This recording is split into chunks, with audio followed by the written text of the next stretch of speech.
You got this one, right? You're the one with the government job." He laughed, pushing the bill across the table. My mother said nothing. His friends smirked. And I realized in that moment that I'd been carrying people who saw me as nothing more than a paycheck in a uniform. But what happened next would show them exactly who I really was. I'm Nora Kendrick, 32 years old, raised in the wheat fields of Kansas and shaped by 12 years in the United States Air Force. I worked my way up to captain, served in some of the hardest places on earth, and came home to people who thought my service was just a hobby. For years, I showed up for my family. I covered their bills, made their problems disappear, kept the peace even when it cost me. My cousin Carter was the worst of them. He'd smile, call me cuz, and treat my bank account like his personal safety net. But when he sneered at me in that diner, when he mocked everything I'd sacrificed, something inside me finally broke. And I drew a line that changed everything. Have you ever been dismissed by the people you've carried the most? Share your story in the comments. You're not alone in this. Before we go further, tell me where you're watching from. And if you've ever had to stand up for yourself after being used. Hit that like button and subscribe. What comes next might surprise you. I woke at 5 in the morning in Junction City, Kansas. Same time I'd been waking for the past 12 years, though the bed was different. A queen mattress in my childhood bedroom instead of a military bunk on base. I'd been stateside for 3 weeks, freshly promoted to captain, still adjusting to the weight of what that rank meant. My mother's house smelled like coffee and something floral I couldn't quite name. Outside, the neighborhood was just beginning to stir. A dog barked somewhere down the street. A car door slammed. The ordinary sounds of people living ordinary lives. People who'd never had to sleep in full gear or wonder if the person next to them would make it through the night. I pulled on my running shoes and headed out before anyone could corner me with questions. The route took me past Carter's old house, the one where we used to shoot hoops in the driveway until his mother called us in for dinner. He lived across town now in a renovated loft his parents bought for him. We were the same age, born 3 weeks apart. We'd played on the same soccer team, shared the same friend group, even applied to the same college. But I'd enlisted instead. Signed my papers 2 weeks after graduation while everyone else was planning fraternity parties and dorm room decorations. Carter thought it was a phase. He told me so at my going-away party, laughing into his cup. "You'll be back by Christmas," he'd said. That was 14 years ago. I stayed in. He went to college on his parents' money, then dropped out junior year to work at his uncle's car dealership. Last I heard, he was managing the lot and doing well enough to afford the loft and a new truck. I didn't resent the success. What stuck with me was how he'd asked to borrow $3,000 2 years back when I was deployed overseas. Said it was for a down payment he couldn't swing on his own. I'd wired it from an internet cafe in Germany.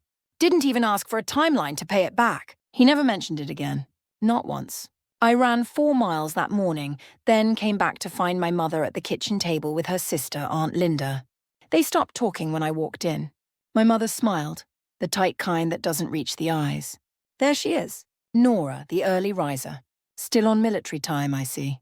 I poured myself coffee, just used to it. Aunt Linda looked me over, her gaze catching on my Air Force shirt. Must be nice having all that structure. No real decisions to make, just follow orders. I sipped my coffee and didn't take the bait. My mother laughed softly. She's always been like that, even as a kid. Give her a rule and she'll follow it without question.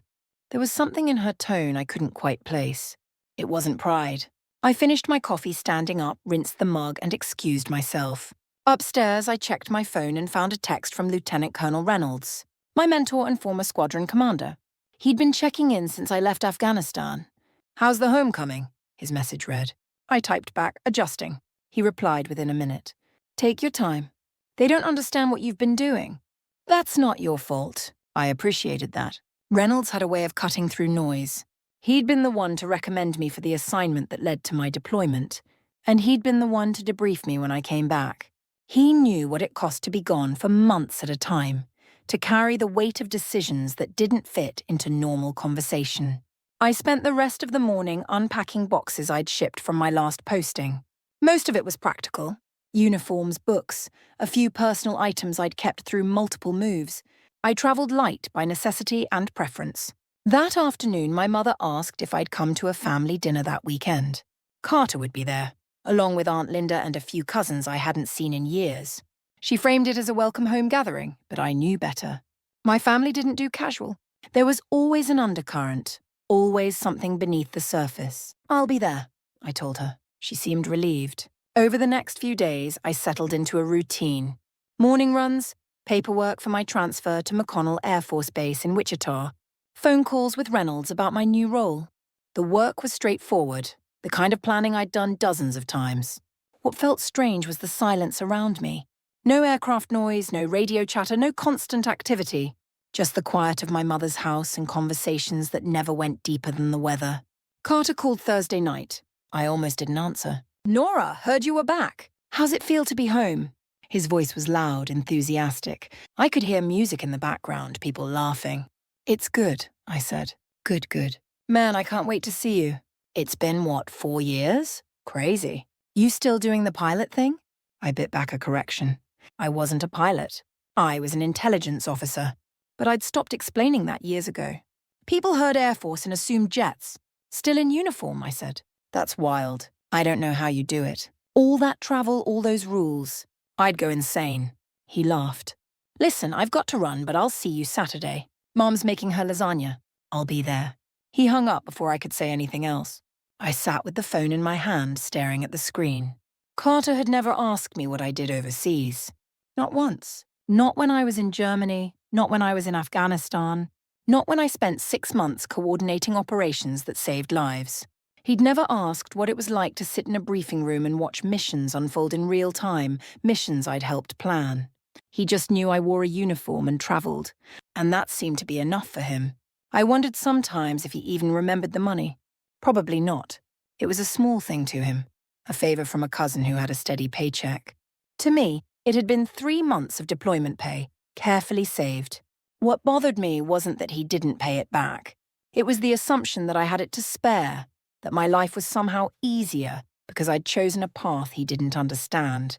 That night, I pulled out my journal, a small field notebook I'd kept through multiple deployments. I didn't write in it much anymore, but I liked having it nearby. The pages were filled with notes, coordinates, names of people I'd worked with.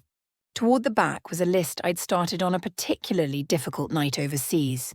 It was titled Things They Don't Ask About, and it included entries like what it's like to sleep in full gear, how you decide who gets to go home first, what you do with letters that don't get delivered. I closed the notebook and put it back in the drawer. Saturday would come soon enough.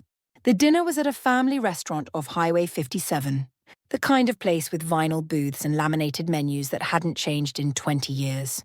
I arrived at 6 o'clock because my mother had specifically said not to be late. Carter was already there, leaning against his truck in the parking lot, scrolling through his phone. He looked up when I pulled in, grinned and waved me over. "There she is, Captain America herself." I walked over and he pulled me into a hug that felt like a performance, the kind you give when other people are watching. 2 guys stood beside him, both wearing expensive sneakers and cologne I could smell from 3 feet away. "Nora, this is Marcus and Josh. We work together at the dealership. Guys, this is my cousin, the one I told you about. She's in the military." Marcus nodded. "Air Force, right? That's cool. You fly planes?" "I work in intelligence," I said. Josh smirked. "So like a desk job?" Carter laughed, not unkindly, but he didn't correct him. "Hey, someone's got to do the paperwork, right?" I let it go. Inside, the restaurant was crowded and warm. My mother had claimed a large table in the back, and Aunt Linda was already seated with 2 younger cousins, both glued to their phones. My mother stood when she saw me, her smile brighter than it had been all week. "There you are. Come sit.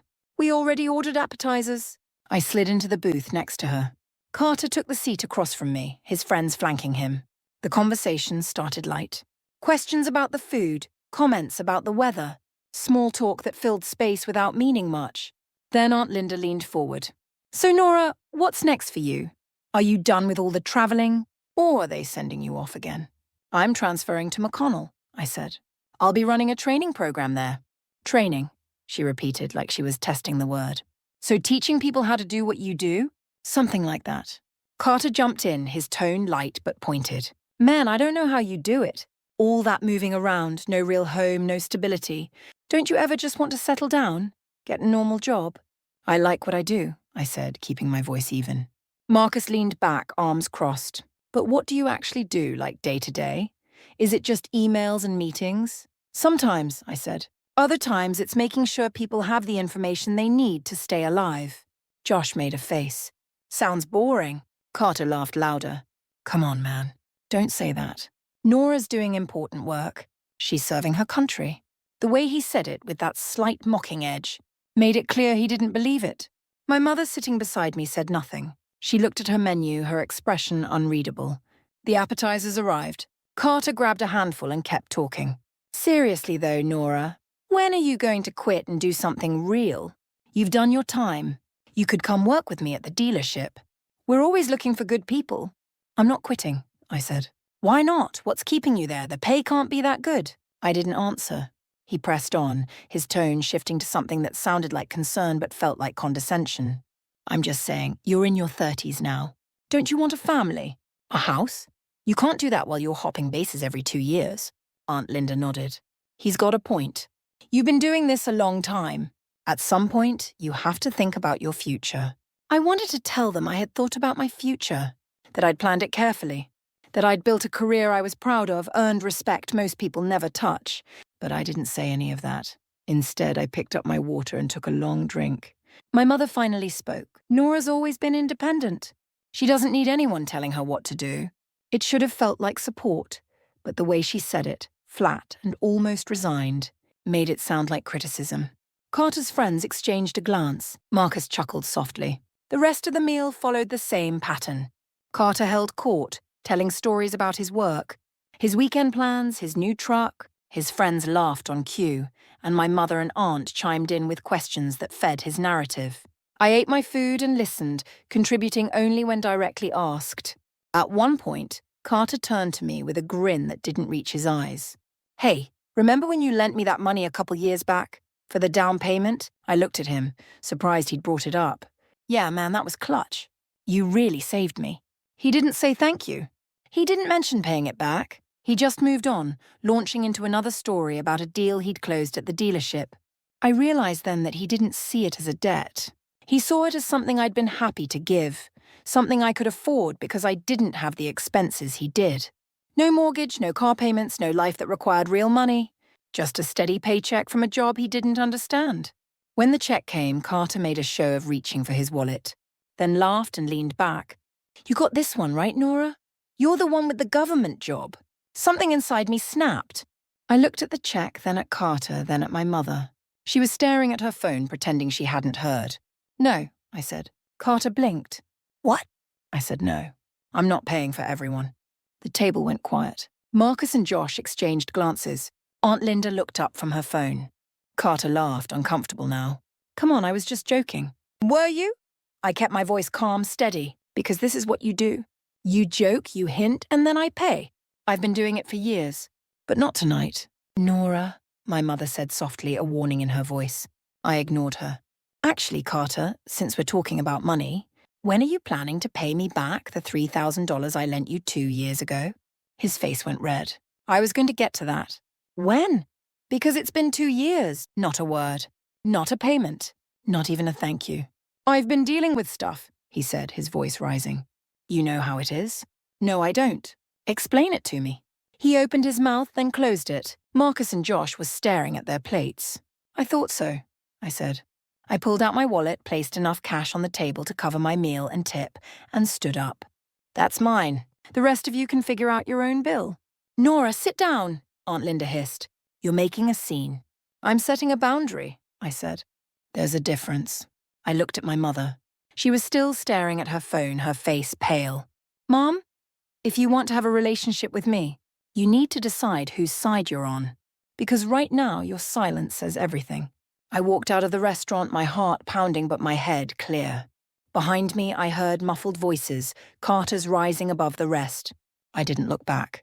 Outside in the parking lot, I sat in my car for a moment, hands on the wheel, letting the adrenaline settle. My phone buzzed. A text from my mother. That was uncalled for. I stared at it for a long moment. Then typed back. So was 14 years of being taken for granted. I didn't wait for a response. I drove back to my mother's house, packed my things and checked into a hotel near the base. I wasn't running away. I was done being the person who made herself small so other people could feel big. That night, Reynolds called. I told him what happened. He was quiet for a moment, then said, Good. You don't owe anyone proof of what you've done. You've earned the right to set boundaries. Those words became a lifeline. The next morning, I moved into temporary lodging on base and threw myself into work. The transfer to McConnell went smoothly. I reported for duty, met my new team, and dove into the training initiative that would occupy the next year of my life.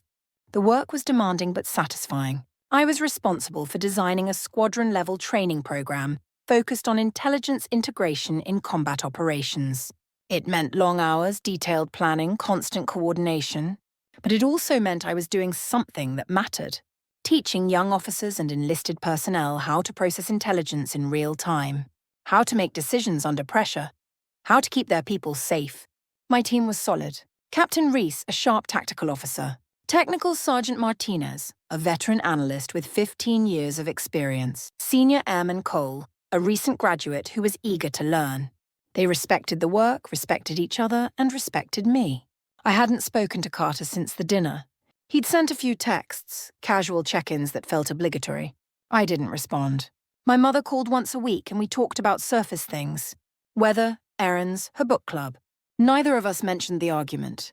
Then, about 6 weeks into my assignment, Carter texted asking for another favor. "Hey, cuz, quick question. Can you spot me $1,500 for rent? Got hit with an unexpected expense and I'm short this month. I'll pay you back next paycheck. Promise." I stared at the message for a long time. A year ago, I would have sent the money without hesitation.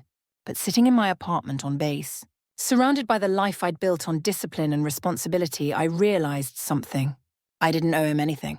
I typed back, "No, and I want the $3,000 back that I already lent you. You have 60 days. The response came fast. "Seriously, it's just $1,500. You've got a steady paycheck? No bills. Come on." I set the phone down and didn't reply. An hour later, he texted again. "Fine, whatever. Guess I know where I stand." I blocked the number. That weekend, my mother called. Her voice was tight, clipped. "Carter told me you refused to help him. He's family, Nora. How could you do that?" "I've helped him multiple times," I said, keeping my tone calm. "He never paid me back. He never even said thank you. I'm done enabling him." "Enabling? He's your cousin." "He's struggling. He's struggling because he makes bad decisions and expects other people to fix them. That's not my responsibility." She was quiet for a moment. When she spoke again, her voice was colder. "You've changed. You're not the girl I raised." "You're right," I said. "I'm not." I hung up before she could respond. The days that followed were difficult, but not in the way I expected. I didn't feel guilty. I felt lighter, like I'd put down a weight I'd been carrying for years. I threw myself into the work. Reynolds called to check in, and I told him about the decision. He was quiet for a moment, then said, "Good. You don't owe anyone proof of what you've done. You've earned the right to set boundaries." That became my mantra. I'd earned the right. The work at McConnell became my focus. I led briefings, designed training scenarios, coordinated with other squadrons. I mentored Cole, who reminded me of myself at that age. Driven, uncertain, eager to prove herself. I watched her grow, watched her confidence build, and felt a pride I hadn't felt in a long time. One afternoon, Captain Reese pulled me aside after a briefing. "You're good at this." The teaching, the mentoring. "You have a way of making people feel capable, even when the work is hard." I appreciated that more than I could say. 4 months later, I found myself back in Junction City for a joint training event. McConnell was coordinating with a unit stationed nearby, and I'd been tasked with leading a 2-day workshop. The workshop went well. By the end of the second day, I felt confident we'd accomplished what we set out to do. That evening, Captain Reese suggested we grab dinner before heading back. The team agreed, and someone recommended the same restaurant where I'd had that disastrous family dinner. I hesitated, then agreed. It was just a restaurant. We arrived at 6:30. A group of 8 in uniform, tired but in good spirits. The restaurant was busy. Same vinyl booths, same laminated menus. We took a large table near the back, and I found myself relaxing into the easy camaraderie of people who understood the work. We ordered food, swapped stories, laughed about the training mishaps. Technical Sergeant Martinez was in the middle of a story when I glanced toward the front and saw them. Carter and my mother, sitting in a booth near the window. They hadn't seen me yet. My mother was reading the menu. Carter was on his phone. For a moment I considered leaving, but that felt cowardly. I turned back to my team and focused on the conversation. We finished our meal, the conversation flowing easily. Captain Reese paid the check and we started gathering our things. As we stood, I saw my mother glance up. Her eyes met mine across the diner, and I saw recognition flicker across her face. Carter looked up too. For a moment, we just stared at each other. I nodded, a small acknowledgement, and turned to follow my team out. We were halfway to the parking lot when I heard someone calling. "Wait, excuse me, wait!" I turned to see the waitress. A woman in her 50s with greying hair hurrying after us. She looked flustered, almost breathless. "Ma'am, I'm sorry, but there's been something with your bill." Captain Reese frowned. "I already paid." "I know, but—" She hesitated, glancing back toward the diner. "Your bill was paid." "By someone else." I felt a strange stillness settle over me. "By who?" The waitress looked at me, her eyes wet. "Those men in uniform. The ones who just left," they said. Her voice shook. "They said they remember Fallujah." The parking lot went quiet. I could feel my team looking at me, but I couldn't move. The waitress was still talking, her words tumbling out. "They didn't say much. Just that they served with you. That you saved lives. They wanted to cover your meal, all of it. I didn't know what to say." I nodded, managed a quiet thank you, and watched her walk back inside. Captain Reese put a hand on my shoulder. "You didn't mention you were in Fallujah." "It was a long time ago," I said, my voice steady but my chest tight. We stood there for another moment, the team quiet, respectful. Then we got into the vehicles and headed back to base. I didn't look back at the diner. I didn't need to. Inside, my mother and Carter had heard everything. I knew because when I glanced back for just a second, I'd seen them through the window. My mother's hand was over her mouth, her face pale. Carter was frozen, his phone forgotten on the table. They'd heard the waitress. They'd heard the words. They remember Fallujah. I didn't feel triumphant. I didn't feel vindicated. I just felt tired and ready to go home. That night, back in my apartment, I sat with my journal open on the table.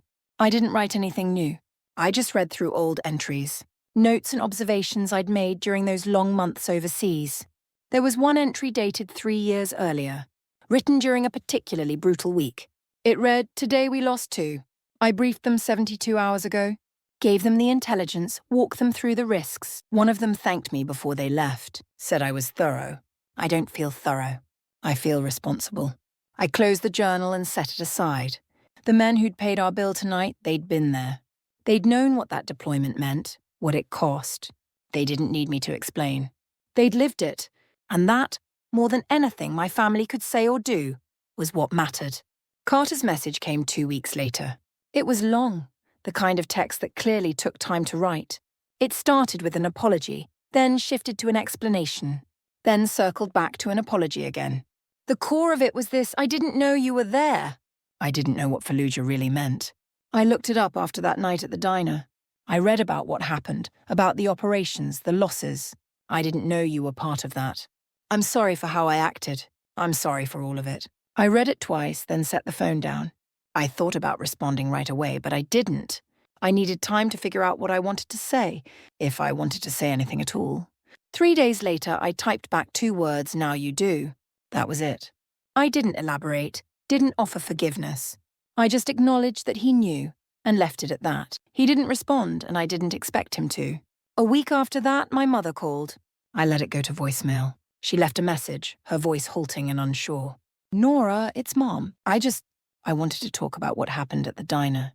About everything, really. I didn't understand. I didn't know. And I'm sorry. I should have asked. I should have listened. Call me when you can." I listened to it 3 times, then deleted it. Not out of spite, but out of necessity. I'd spent too many years waiting for her to understand, to see me for who I was, rather than who she wanted me to be. The apology was a start, but it didn't erase the years of silence. The moments when she'd stood by and let others diminish what I did. I wasn't ready to forgive yet. Maybe I never would be. But I also wasn't interested in holding on to anger. A few days later, I drafted a short email. It was easier than a phone call, less immediate, less emotionally charged. "Mom, I got your message. I appreciate the apology, but I need you to understand that this isn't just about the diner. It's about years of not being heard, of being dismissed, of feeling like I had to prove my worth over and over again. I'm not asking for praise. I'm asking for respect. If you can give me that, we can move forward. But it has to be real. No more standing by while other people mock what I do. No more treating my life like it's less important because you don't understand it. I hit send before I could second-guess myself. She replied the next day, I understand. I'll do better. I promise. It wasn't much, but it was something. Over the next few weeks, we started small. She sent a card on my birthday, simple with no long message. Just a note that said, proud of you. I sent back a text. Thanks. She called on Sundays and we talked about neutral things. Her garden, my work, the weather. The conversations were brief, polite, but there was a carefulness to them. A recognition that we were rebuilding something fragile. I didn't invite her to visit and she didn't ask. We were finding a new normal, one that didn't require constant proximity or forced closeness. It was enough. Carter stayed silent. I didn't hear from him again and I didn't reach out. I thought about him sometimes. Wondered if he'd told his friends what he'd learned, if it had changed how he saw me. But mostly I just moved on. The work at McConnell continued. The training initiative was progressing well, and I'd been tapped to present our findings at a conference in Colorado Springs. It was recognition of the work we'd done, and I was proud of it. More than that, I was proud of my team. Captain Reese had taken on more leadership responsibilities. Technical Sergeant Martinez was mentoring junior analysts. Senior Airman Cole had been recommended for early promotion. They were thriving, and that mattered more to me than any personal recognition. One afternoon, Cole pulled me aside after a briefing. Ma'am, can I ask you something? Of course. How do you deal with people who don't get it? Who don't understand what we do? I looked at her, saw the frustration in her eyes and recognized it immediately. You mean family? She nodded. My parents keep asking when I'm going to get a real job. Like this isn't real. I thought about how to answer, about what I wished someone had told me years ago. You can't make them understand. Some people won't see it no matter how much you explain. But that doesn't make it less real. What we do matters. The people we serve with, the missions we support, the lives we impact. That's real. Focus on that. Focus on the people who do get it, and let the rest go.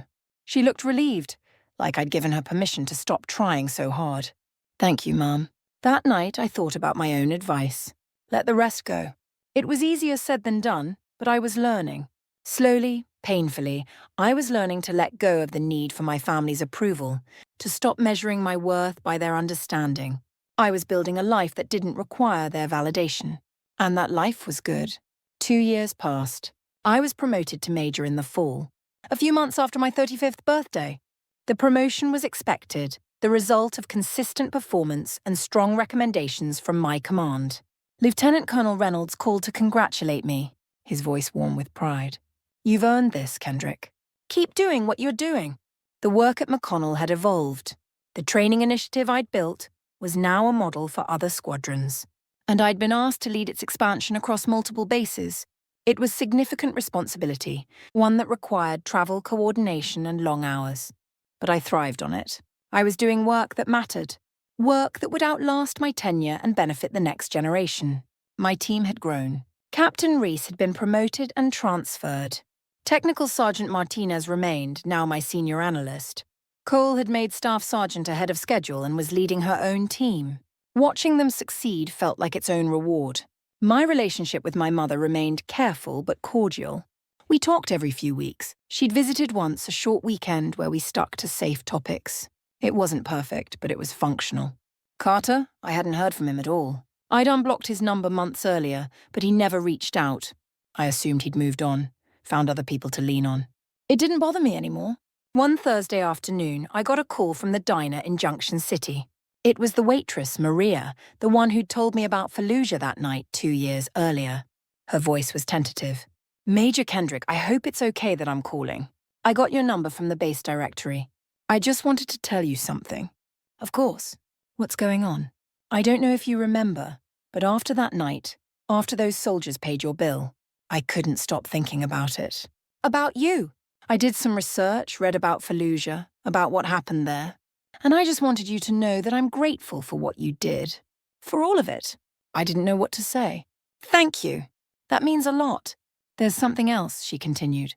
Your family, your cousin and your mom, they came back a few weeks after that night. Your mom asked about you, wanted to know if I'd seen you again.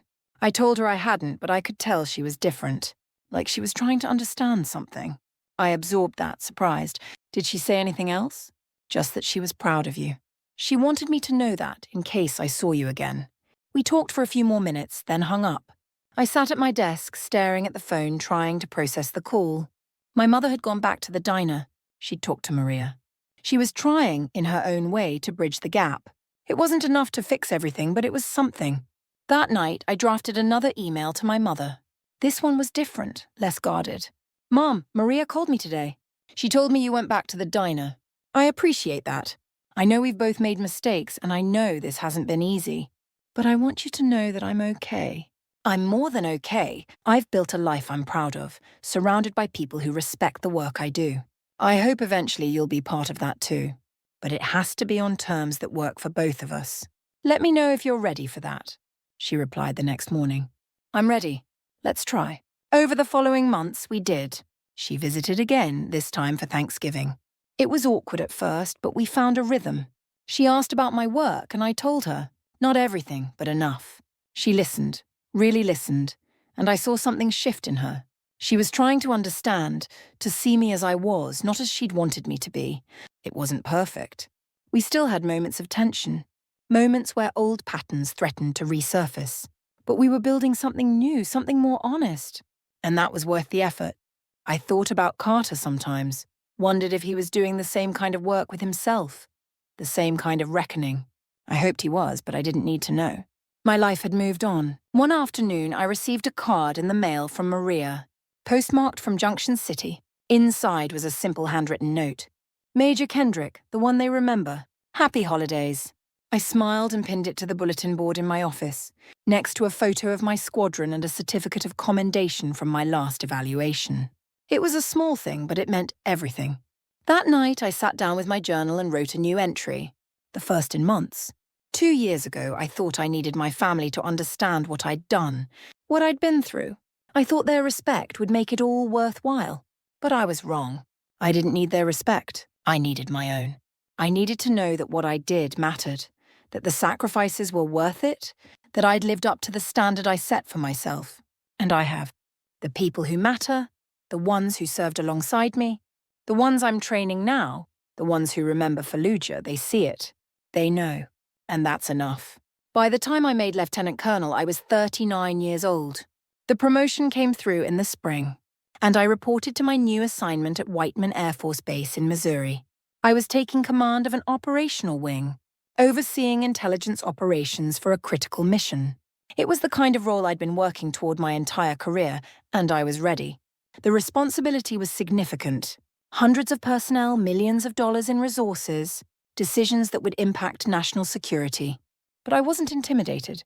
I'd spent nearly 2 decades preparing for this. My first day at Whiteman, I walked into the operations center and felt a sense of belonging I hadn't felt in years. This was my world.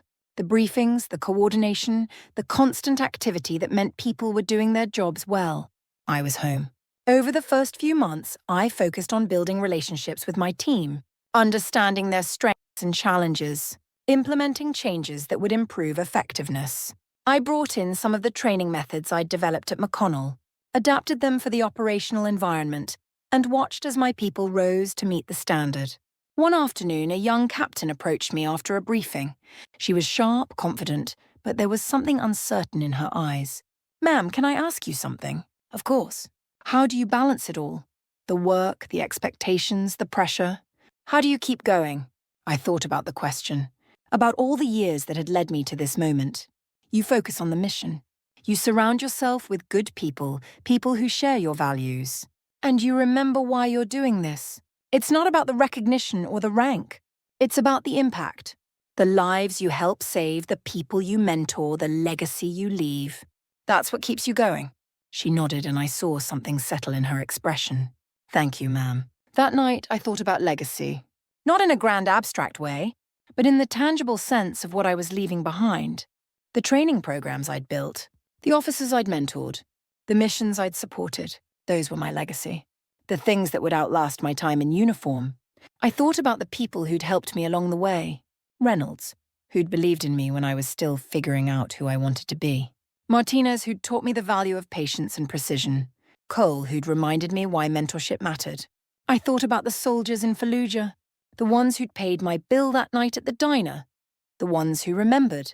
I thought about my mother, who was slowly learning to see me as I was, and about Carter, who I hoped had learned something from the distance between us. And I thought about myself, the girl from Junction City who'd enlisted on a whim and built a life of purpose, the captain who'd deployed to war zones and come home changed, the lieutenant colonel who now led from the front. I'd earned this.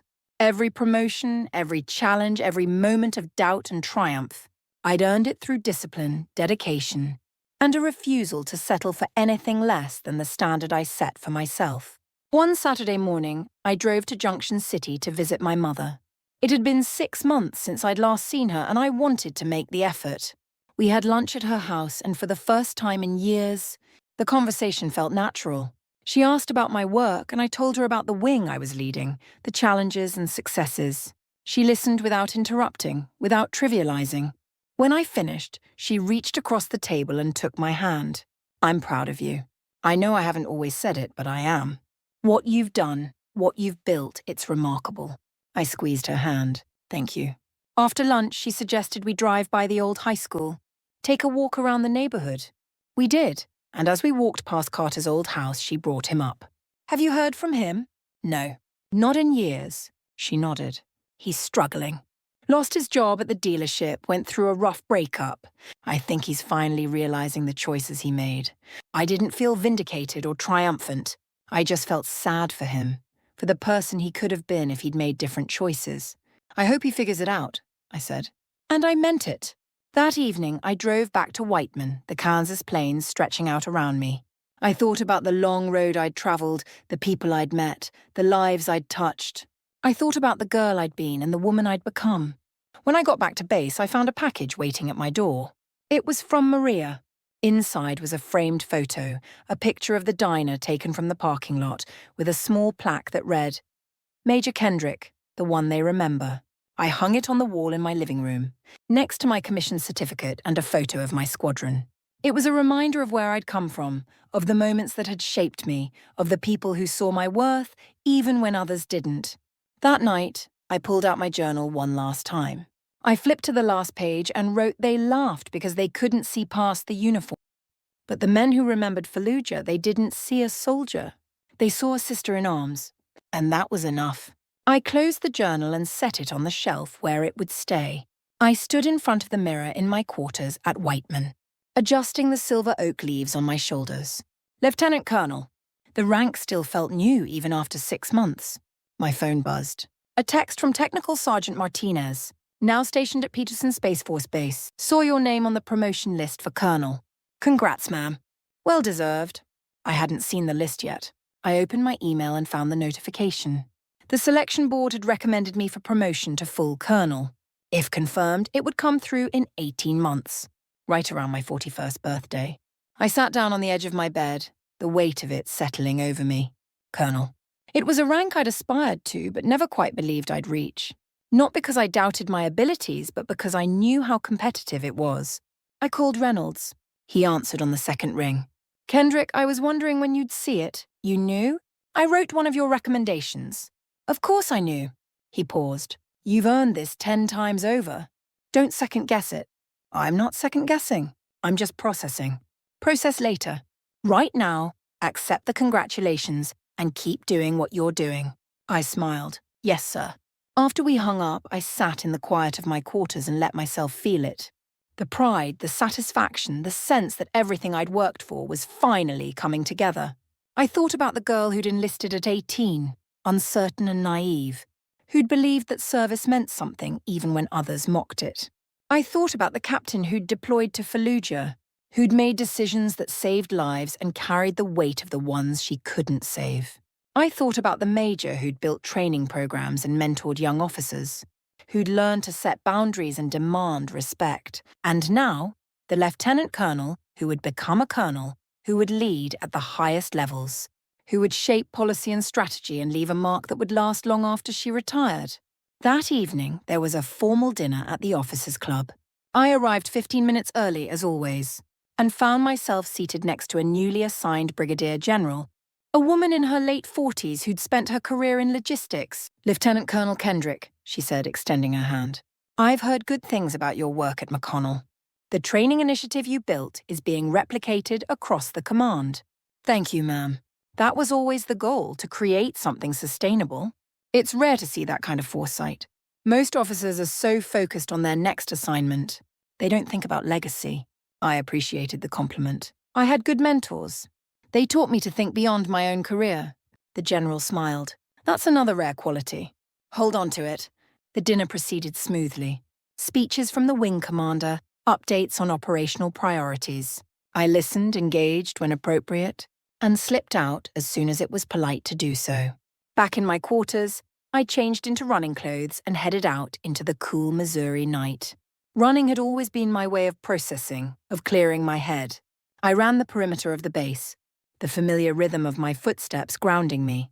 I thought about my mother, about how far we'd come. She called every Sunday now, and our conversations had deepened. We were building something real, something that didn't require me to shrink myself. I thought about Carter, about the silence that had settled between us. I didn't miss him exactly, but I missed the version of him I'd known before the resentment set in. I hoped he'd found his footing, but I didn't need to know. I thought about the officers I was mentoring now, the ones who reminded me of myself at their age. I thought about the impact I could have on their careers, on their lives, on the Air Force as a whole. And I thought about Fallujah. Always Fallujah. The deployment that had defined me, the missions that had tested me, the soldiers who had trusted me, the men who'd paid my bill at the diner, who'd said they remembered. That memory was sacred, a reminder of what mattered, of who I was when everything else was stripped away. When I got back to my quarters, I found another email waiting. It was from Cole, now Major Cole, stationed at Langley Air Force Base. She'd been selected to lead a squadron. "Ma'am, I wanted you to be the first to know. I got the squadron. I couldn't have done it without your mentorship. Thank you for believing in me when I wasn't sure I belonged. I'll do my best to pass it forward." I read the email 3 times, feeling a swell of pride that was almost overwhelming. This was why I did it. Not for the promotions or the recognition, but for moments like this. Watching someone I'd invested in succeed, knowing that the work would continue long after I was gone. I replied simply, "You earned it. Lead with integrity. Make them better." 1 year later, I was standing in the wing commander's office at Whiteman, looking out the window at the flight line. The promotion to colonel had come through 3 months earlier, just after my 41st birthday. The eagles on my shoulders felt weighty, significant in a way the previous ranks hadn't. This wasn't just another step up. This was senior leadership, the kind of position where your decisions affected thousands of people. The wing commander, Brigadier General Patricia Moss, sat behind her desk reviewing a proposal I'd submitted. She was the same general I'd met at the formal dinner a year ago, and she'd become an unexpected mentor. "This is ambitious," she said. "You're proposing a complete restructuring of how we integrate intelligence across combat operations." "Yes, ma'am." "The current model is fragmented. We're losing efficiency and in some cases putting people at risk." She looked up. "You understand this will require buy-in from multiple commands, significant resources and at least 2 years to implement." "I do." "And you're prepared to lead it?" "I am." She studied me for a long moment, then nodded. "All right, I'll forward this to the Major Command. But Kendrick, if this moves forward, it's your project. You'll own the successes and the failures." "Understood, ma'am." She signed the document and handed it back to me. "Good. Now get out of here and enjoy your weekend. You've been in this building for 14 hours straight." I glanced at my watch. 7:30 in the evening. She was right. "Yes, ma'am." I left the operations center and walked to my car. My phone buzzed. A text from my mother. "Call when you can. Nothing urgent. Just want to catch up." I smiled. A year ago, those messages would have filled me with dread. Now they were just what they appeared to be. I called her from the car. "Nora, how are you?" "Good." "Busy?" "Just wrapped up a long day." "They're working you too hard." "I'm working me too hard." "There's a difference." She laughed, and it sounded genuine. "Fair enough. Listen, I wanted to tell you something. I've been taking a class at the community college, military history. The professor mentioned Fallujah in one of the lectures, and I finally understood what it was. What you did there?" I felt something tighten in my chest. "Mom, let me finish. I've been thinking about that night at the diner, about what those soldiers said. We remember Fallujah. I didn't know what that meant then, but I do now. And I'm sorry it took me so long."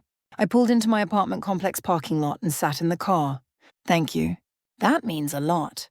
I know I can't take back the years I didn't understand, but I want you to know I'm trying now. Really trying. I know you are. We talked for another 20 minutes. When we hung up, I felt something I hadn't felt in years. Hope. Not for a perfect relationship, but for an honest one. For something built on mutual respect rather than obligation. The next morning, I drove to Kansas City to meet Reynolds for coffee. He'd retired 6 months earlier and moved to a small house outside the city. We sat at a cafe overlooking the river, and he asked about the proposal I'd submitted. If it gets approved, it'll be the biggest project of my career, I said. And if it doesn't, then I'll find another way to make the impact I want to make. He smiled. That's the right answer. You can't control the decisions above you. You can only control how you respond. You taught me that. I reminded you. You already knew it. Monday morning, I got word that the proposal had been approved. General Moss called me into her office at 8 o'clock. Congratulations, Colonel. You're now the lead for the Intelligence Integration Initiative. You'll have a staff of 12, a substantial budget, and 2 years to make it work. I felt a surge of adrenaline. Thank you, ma'am. Don't thank me yet. This is going to be the hardest thing you've ever done. You're going to face resistance from commands that don't want to change, from personnel who think the old way is good enough. Are you ready for that? Yes, ma'am. She stood and extended her hand. Then get to work. I spent the next 3 weeks assembling my team, pulling the best people I could find. Cole was my first call. I needed her expertise and her drive. Martinez was the second. The work was intense, consuming, but deeply satisfying. We were building something that would change how the Air Force operated, that would save lives and improve effectiveness. Every late night, every difficult conversation, every hurdle was worth it because I knew the impact would be real. One evening, about 6 weeks into the project, I received a letter in the mail. The return address was from Junction City, but the handwriting wasn't my mother's. I opened it carefully. It was from Carter. Nora, I know it's been a long time. I know I don't deserve a response, but I wanted you to know that I've been working on myself. I went to therapy, dealt with some things I should have dealt with years ago. I've been sober for 8 months. I got a job at a non-profit helping veterans transition to civilian life. I'm not asking for forgiveness. I'm just asking you to know that I finally understand what I couldn't see before. You were never the problem. I hope you're doing well. I hope you're proud of what you've built. You should be. Carter, I read the letter twice, then set it aside. I felt nothing. Not anger, not satisfaction, not even relief. Just a quiet acknowledgement that he was on his own journey, one that didn't require my participation. I didn't write back, but I didn't throw the letter away either. I filed it in a drawer, a small piece of history that no longer had power over me. 3 months later, I stood in front of an auditorium at Maxwell Air Force Base in Alabama, addressing 200 junior officers at a leadership symposium. Cole had organized the panel and I was the keynote speaker. I talked about integrity, about resilience, about the importance of knowing your worth without needing others to validate it. I talked about Fallujah, not in detail, but enough to let them know I understood the weight of the decisions they'd be asked to make. And at the end, I told them the story of the diner. Not for sympathy, not for vindication, but as a lesson. They laughed because they couldn't see past the uniform, I said. But the men who remembered Fallujah, they didn't see a soldier. They saw someone who'd stood beside them when it mattered most. Find your people. The ones who see you, who understand the work, who value what you bring. Those are the people who matter. Everyone else is just noise. The room was silent when I finished. Then, slowly, they stood and applauded. Later, as I was leaving, a young captain approached me. She looked nervous, uncertain. "Mom, I just wanted to say thank you. I've been struggling with something similar. Family who doesn't understand, who makes me feel like what I'm doing doesn't matter. Your story helped." I put my hand on her shoulder. "It matters. Don't ever let anyone convince you otherwise." She nodded, eyes wet, and walked away. I stood there for a moment watching the crowd disperse, feeling the weight and the lightness of it all. This was my legacy. Not the rank, not the programs, not the recognition. This, the young officers who would carry the mission forward, who would lead with integrity, who would remember that service meant something. I walked out into the Alabama sunshine, ready for whatever came next. Thanks for staying with me through this story. If it hit home, subscribe and share it with someone who needs to hear it. Quick questions for you. Have you ever had family dismiss your work or your service? What boundary did you set and did it stick? If you were at that table in the diner, what would you have said? Have you ever had a quiet moment where someone recognized what you'd done and it changed everything? Drop your answers in the comments. I read everyone.